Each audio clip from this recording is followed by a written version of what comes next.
Okyali ku mukutu gwaffe ogwa Standard News nenda Element Man muzzukulu wa Mugema nyongera okwebaza mwebale genda mu maaso n'okubeera nti mutugoberera. Tuli ku TikTok nga kwotadde ne YouTube. Kale gwe wenna ali eyo nkusaba genda mu maaso obeere ng'otugoberera olw'ebyo bingenda mu maaso n'okubeera nti ekyamazima mbawa. Olunaku olwaliro ndowooza akakuba ndowooza abaleeyo mukalaba kuba abantu bangi babadde bagezaako okwemulugunya nti bannange enkuba ekisobedde, enkuba tetonnya, enkuba essa ebirime byaffe, enkuba amazzi gabuze, naye kaakati enkuba yiino ekyagenda ddala mu maaso n'okubeera nti etonnya. Era ndowooza mulaba ne wenkoledde olunaku olwaliro nzenna mpulira ekyamazima sibitegeera ate nga nina okuwuliriza Bannayuganda abagenda mu maaso n'okubeera nti batugoberera. Mwebale mukola kya ttendo. Kaakati nno njagala kutegeeza olunaku olwaleero ensonga ya Minisita Chris Baryomunsi, Minisita Balamu ne munne Justin Nameere zongedde okubeera nti zirinnya waggulu oba zirinnya enkandaggo. Buli omu mu kaseera kano naddala Minisita w'ebyobulamu ono Chris Baryomunsi yagambye nti naye bannaaye ate muleke kubeera nti mutuleetako nnyo amaanyi. Si mmwe mwatandikawo okugenda maaso n'okulondoola ebintu bino, naye mubeeko ne we mukoma ku ngeri gye mugenda maaso n'okulondoolamu. Oba oliawo ye kyagamba nti kyekimusanyusizza, oba oliawo ye kyagamba nti abantu bano beetaagira ddala okubeera nti ekyamazima babaako n'engeri we balina okubeera nti bakoma. Minisita ono ŋŋamba Chris Baryomunsi ye minisita y'ebyobulamu mu kaseera kano, era ono gwe baawa obwa minisita okubeera nti alondoola ebyobulamu era kuba musawo. Naye njagala kutegeeza gwe wenna atulaba nti olutalo olw'abantu bano lugenza okubeerawo nga Minisita Balamu ne Nameere. Njagala okutegeeza nti abantu bano ababiri ate nno mwanatto bafunye omukwano ogwa nnamaddala. Buli omu gwabadde tasuubira nti abantu bano bayinza okubeera nti bakwatagana. Ate mwanattu kyagenze okuzuuka nga n'omukyalo ono Justin Nameere naye tasibwa sikweya olw'engeri nti ye ayogera ekyo ye kyalaba ekyatambudde ye bw'atyo n'agenda maaso n'okukola ki n'akyogera. Naye nga mu kaseera kano njagala okutegeeza gwe wenna andaba nti Minisita Nameere ono oba njagala okutegeeza nti mu kaseera kano ye bw'atyo bw'agende maaso n'okubeera nti bakola ebintu bye ne Minisita ono Balamu. Bano nno bagenze maaso oba oliawo ne bagamba nti ekyamazima ffenna twebuuza naye ddala ebintu bino biragawa era birondoolebwa butya? Naye nga mu kaseera kano njagala okutegeeza gwe wenna nti gwe wenna andaba mu kaseera kano nti ebintu bino Chris Baryomunsi okuvaayo okutuuka okubeera nti ayogera embeera eno oba okutandika okubeera nti oba oliawo oba nandiise kuwalampa oba kuwabulwa kuba newe bonna bakulu n'abakulu era bonna be bali mu gavumenti eno eya Uganda. Wano nno Dr. Chris Baryomunsi era nga ono mu kuvaayo n'atandika okubeera nti yeemulugunya ku ngeri Minisita Balamu ne munne gye bakolamu emirimu gyabwe kyavudde ku ddwaliro abantu bano gye bagenze mu bitundu by'Embarara era wano basanze nga ekyamazima abasawo kwegamba tebali ku mulimu ate nga n'ebintu ebimu naddala abalwadde bali wabweru, abajjanjabi bali wabweru, nga yagenze otuuka nga abasawo ekyamazima balinga abataliiwo ku ddwaliro lino. N'agamba nti eno embeera bannange gye muyitamu, eno embeera yegenda maaso n'okubeera nti ebakaluubirizibwa oba ebakalubya babasawo bali luddawa? Kati nno wano nno bangi naddala wabaddeko omusawo kwegamba yabadde omu ng'agenda maaso n'okubeera nti abaako n'engeri gy'akolamu emirimu gye. Ate Minisita Balamu ono bwatyo n'avaayo n'agamba nti gavumenti esasula ssente nnyingi eri abasawo oluusi beekarakasa n'okwekalakasa eri nga batadde gavumenti ku nninga okugenda mu maaso n'okubeera nti ebawa ssente naye ate kyewuunyisa okubeera nga tebali ku mulimu ekyo apaana wano no minisita bwatyo yatandikidde okubeera nti akuba amasimu ag'okumukumu mu kaseera ako wabula kyagenza okuzuuka nga oba oliawo nga abasawo bano nti bakola kujja gwa kujjuza abamu mannya gaabwe nti kati leero nzize bwatyo nadda ewaka n'alinda omwezi ne guggwako ez'omusaala kyokka nga bamana ne wiiki oba oliawo nga tebalinye ku ddwaliro lino bino byatandudde minisita Balamu ono ne Nameere era bwe batu ne bagenda mu maaso n'okubeera nti bakwata abantu bano bagende mu maaso n'okubeera nti beewuzzaako ku misango egy'enjawulo emisango egibavunaanyizibwa egibavunaanibwa nga bagamba nti abantu bano ssente za gavumenti bazikutte mu ngeri oba oliawo gadibe nga lye minisita Balamu ono bw'abadde atambulanga mu malwaliro aga gavumenti babadde basanga n'amasomero nga nti essomero bo bamanyi lirina abaana 5 bagenda otutuukayo ng'abaana bali mu 120 nga babuuza ssente endala zo ziragawa ssente endala zo ziragawa wano nno njagala okutegeeza nti abantu bano oba oliawo we basinzidde nabo ne bagamba nti minisita Balamu ono oba oliawo akola oba oliawo takola kati nno oluvannyuma lwa bino byonna njagala okutegeeza minisita Chris Baryomunsi ye bwatyo n'agamba nti naye wadde tukimanyi muli nnyo wa social media naye mubeeko ne we mukoma kuba ebyo bye mukola ogwo si mulimu gwammwe mulimu gwa bannaffe abasawo oba naddala nze agwa mu ttuluba eryo nti nze nina okugenda n'enteeka abasawo bano ku nninga naye ate mmwe temulina kubeera nga mukola ekyo nze kye nnina okubeera nti nkola ye minisita Baryomunsi bwatyo bwe yabadde ayogera ebintu ebimu ng'agamba nti abantu bano ekyamazima nyinza okutegeeza nyinza okugamba oba oliawo amaanyi ge bataddemu kyandiba nga abantu bano balina bo nga bo kye beenoonyeza minisita nkugamba Baryomunsi ono kwegamba alinga olutalo lwe yatadde oba oliawo ku minisita Balamu ne Baryomunsi naye ate mutuufu bwe ndaba nze kwegamba erudda batuufu minisita Baryomunsi kale ye nga ye yagambye nti lwakiri kale singa nze bampise lwakiri nange nembeerako naye ate bo okugenda amalo ga gavumenti nga si ba minisita ba health kiteba kitegeeza ki kati n'abantu bano ba minisita ono wa minisita wa health ye abavunaanyizibwa ku by'ebyobulamu byokka ate bano ba minisita ba local government kwegamba bo baba balondola ekintu gavumenti oba oliawo kyeteekamu ssente ate nga kigasa eggwanga kigasa bannayuganda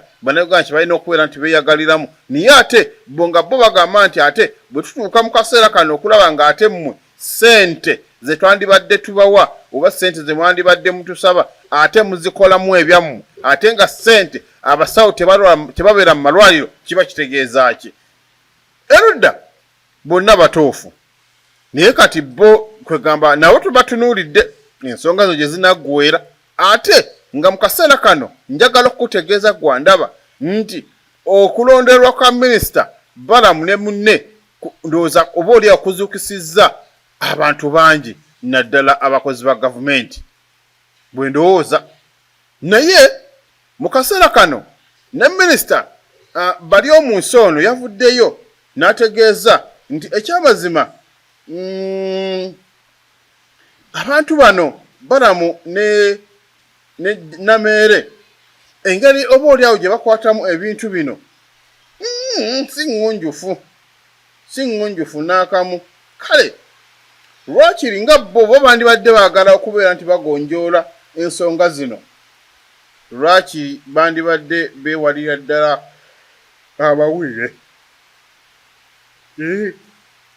amawulire nti kale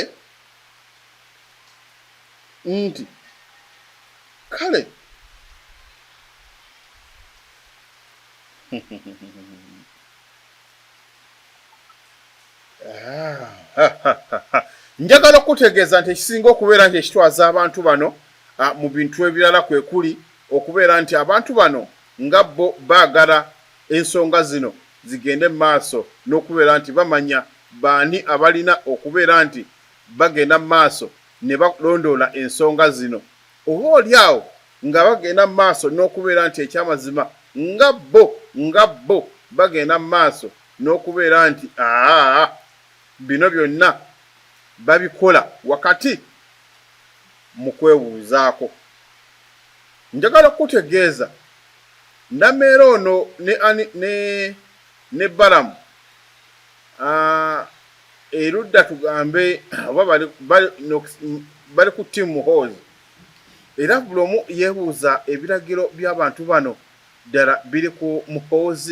Muhoozi yagenda mu maaso n'okubalagira teri amanyi naye nga bo oba oli Bannayuganda nyinza okugamba nti baasiimye omulimu guno bangi betwogeddeko nga bagamba nti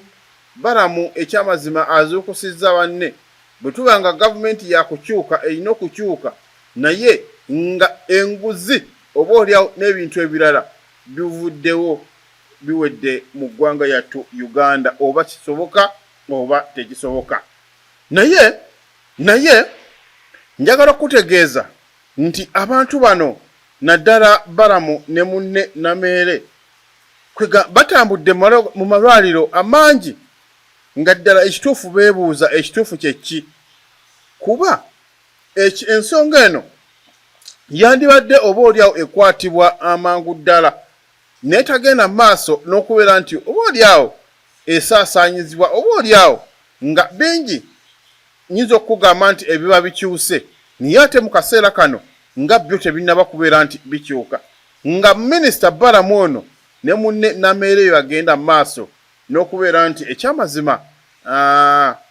ekyamazima bagenda mu maaso n'okubeera nti babaako n'ebintu bibalondoola. Kakati njagala okutegeeza nti abasawo okuva mu ddwaliro e Mulago mbu bino byonna bye njogera nkugamba nti njagala mmala kubinoonyerezaako n'ensooka mbikuwa mbwe abasawo mu ddwaliro e Mulago bo kwegamba bagambye nti ekyamazima eddwaliro lino ba VIP basusse okubeera nti bajja mu ddwaliro lino naye ate ekisinga okubaluma mbu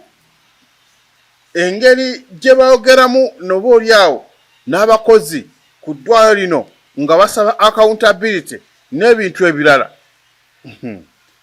mbu ekyamazima nkambwemu njagala kugamba nti ensonga eno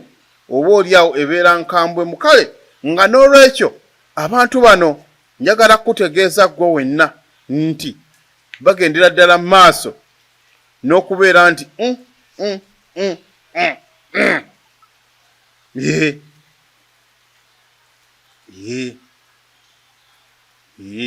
kale mu kaseera kano njagala kutegeeza gwe wenna omulabi waffe owa The Standard News nti bingi bizze bibeerawo wakati w'abantu ssekinnoomu naddala abantu bano abakola emirimu oba oliawo egya gavumenti ate nga mu kaseera kano njagala kutegeeza gwe wenna andaba nti minisita ono Balamu sako ne bali omu nsi ekikulu bonna ba minisita kati tugera kulowooza ani wabula bonna ekirungi ba minisita ba Uganda era ffenna tulowooza nti ensonga eno ejja kuggwa era nga Nameere bano ensonga esinga okubeera nti batambuza mu oba oliawo eri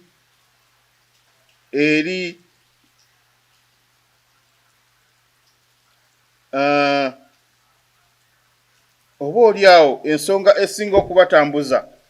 naddala eri mu malwaliro kwe kubeera nti bingi oba oliawo bye baagala okukyusa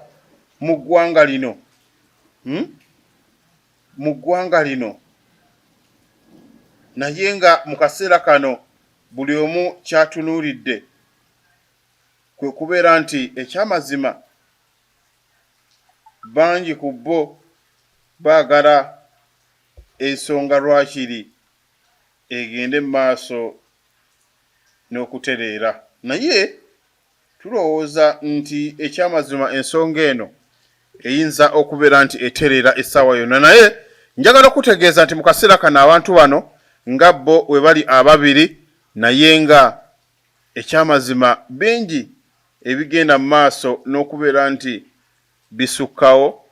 naye nga njagala okutegeeza beera ku mukutu guno ogwa Standard News Nenda Element Man muzzukulu wa Mugema. Kakati njagala tugende ne ku nsonga tugikwateko eya president yali president w'ekibiina kya UPC Olala Otuno.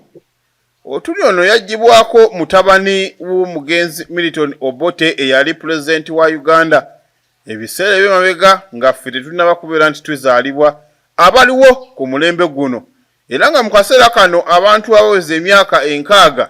njagala okutegeeza ggwe be baaliwo ku mulembe guno ogwa Milton Obote era nga bo bamanyi engeri president ono gyagenda mu maaso n'okubeera nti afugamu eggwanga Uganda saako n'abintu ebirala. Wabula mu kaseera kano amawulire agagenda mu maaso n'okubeera nti gatambula era nga buli omu yeebuuza ddala ekituufu kinaakola. Wabula njagala okutegeeza nti omutabani ono owa president wa Milton Obote gwe tuyita Olala Otuno no eyaliko president w'ekibiina kya UPC. Olala Otuno ono nno yamala ebbanga ddene ebbanga ggwanvu nga ali mitala w'amayanja gye yaddukira oba gye yawaŋŋangusibwa wabula kyaddaaki n'amala n'akomawo e Uganda era bw'atyo n'agenda maaso n'okubeera nti kakalabya emirimu gye. Ono nno bwe twogera kati oba yagudde mu bintu naye nga tebannaba kubeera nti bamusemba nti mu kaseera kano njagala kutegeeza gwe wenna andaba nti Olala Otuno ono mu kaseera kano aligezaako kwegamba yayingidde race ey'okulwanya ekifo ekya UN Secretary General. Ono nno yasembeddwa abamu ku bakulu mu gavumenti besigenda kubeera nti nkubuulira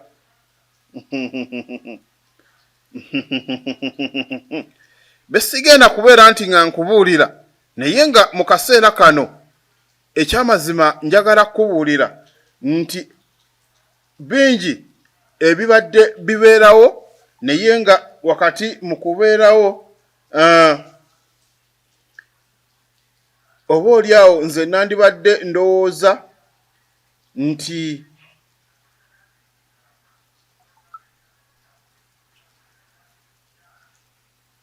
oba oliawo twandibadde tulowooza nti Olala Otuno ono tomanya ekifo kino ayinza okubeera nga akisobolera ddala olw'ensonga nti ayinamu obukugu mu byo ebintu ebimu. Ono nno mu kaseera kano atunuuliddwa era nga Olala Otuno ono wa myaka 75 wabula nga atunuuliddwa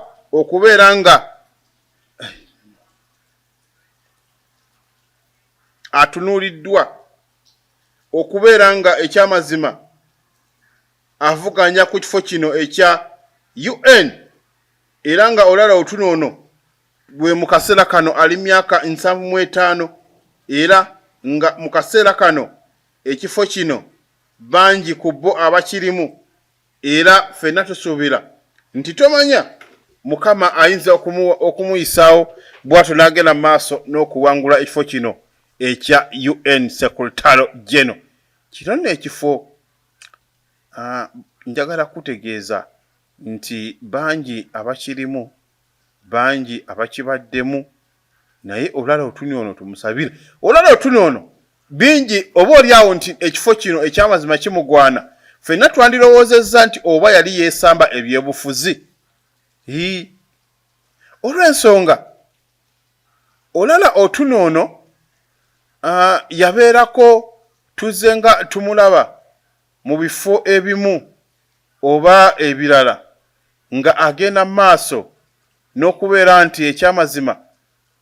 ffenna twamulako ko mu kulamaga kwegamba okulamaga okwennamugongo okuzze kubeerawo olala otunoono abadde atambulira ddala ne banne ng'ali n'egganga okuva gy'ali bw'atyo ajje e Kampala nga batambuza bigere era nga mu kaseera kano ffenna twebuuza ekituufu olala otuno ayinza okubeera nti awangula ekifo kino era nga musajja mukulu musajja mufumbo ayina omanyi ekifo kino kirina engeri gye kitunuulirwa bw'oba tolina buvunaanyizibwa tosobola kukiwangula ate basinzira ne ku political kaaliyayo gwe nga ggwe okusobola okubeera nti owangula ekifo kino ekya UN Secretary General kale kwegamba togenda kubeera nti tolina buvunaanyizibwa osubire nti ogenda kubeera nti okiwangula era nga buli omu yeebuuza bw'oba tolina buvunaanyizibwa ekifo kino ogenda kiwangula otya naye nga mu kaseera kano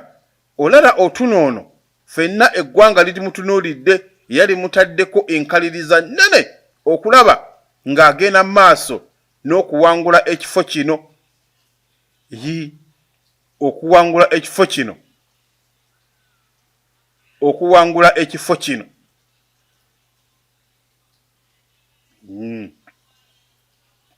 okuwangula ekifo kino ekya UN. Kaakati njagala kutegeeza ggwe wenna omulabi waffe owa The Standard News nti mu kaseera kano buli omu ali awo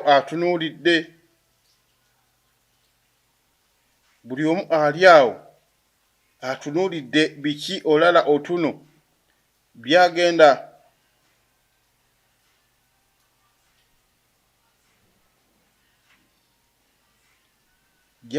okubeera nti ekyamazima ekola ku nsonga zino naye njagala kutegeeza nti ffenna tugendagenda ddala maaso n'okubeera nti ensonga zino tuzitunuulira bwannawaala era nga mu kaseera kano gwe omulabi waffe nti bingi ebizze bibeerawo era bingi ebizze bikyuka naye nga mu kaseera kano abantu bano naddala olala otunu ne munne bagenda ddala maaso oba oliawo n'okwebuuzaako kiki ekigenda ddala maaso ate nga mu kaseera kano bingi oba oliawo byetwanditunuulidde ebigenda ddala mu maaso kakati nno geego nno amawulire oba oliawo gensobodde okubeera nga nkuwa olunaku olwaleero ate nga njagala kutegeereza ddala nti Standard News wokka wetusobola okubeera nga tukuwa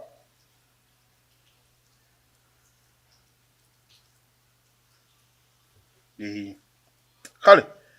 njagala kutegeeza wano nno nyinza okuba nga sigenda kubeera nga nsukkawo mbadde The Element Man muzzukulu wa Mugema kale sigala nga owuliriza oba otega omukutu guno ogwa The Standard News sigenda kubeera wano mukama sigenda kubeera wano nga nsukkawo era mbagaliza ebirungi byonna nange bwe muba ng'ekituufu mu binjagaliza